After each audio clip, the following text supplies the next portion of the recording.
ક્યાં જવું તારે?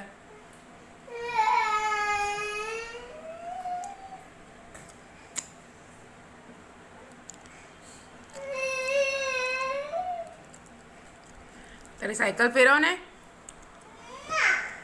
કેમ? સાયકલ હતી નહીં તો સાયકલ સાયકલ કરતો હતો, હવે છે તો ફેરવતો નથી. આપી દે, સંભવને જ આપી દઈએ. એની જેમ રો